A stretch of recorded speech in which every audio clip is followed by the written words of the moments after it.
रोशनी का सफर। आपकी पैरवी अपनी जात में ये एजाज रखती है कि इंसान की काया पलट के रख। एक मौके पर एक शख्स ने अर्ज किया, पुरानी जाहिलियत की बातें कर रहा था,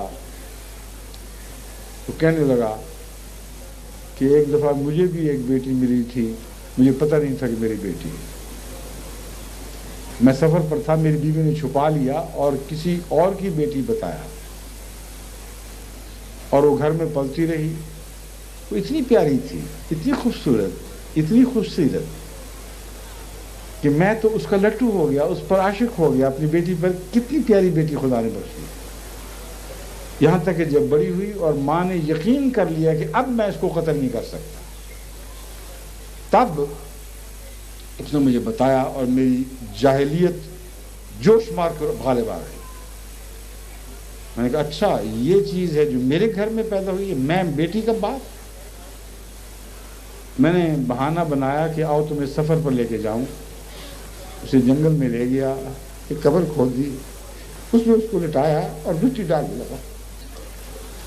उसकी मासूम आवाज़ उठ रही थी कि मुझे क्या कर रहे हो, मुझे बताओ, मुझसे क्या गलती हुई है, मुझे क्यों दफन कर। मैंने उसकी एक आवाज़ नहीं सुनी और उसी तरह दफन करके चला आया। नजर उठाई तो मोहम्मद रसूलुल्लाह की आंखों से अश्कों की बारिश बरस रही।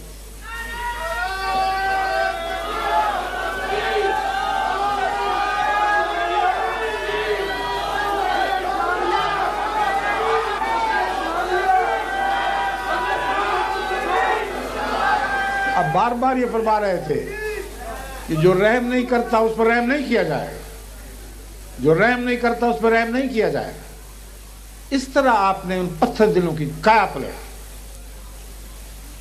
मोहम्मद रसूलुल्लाह के अखलाक की ज़रबों ने उनको ऐसे फाड़ा कि उनसे रहमत के चश्मे फूट पड़े।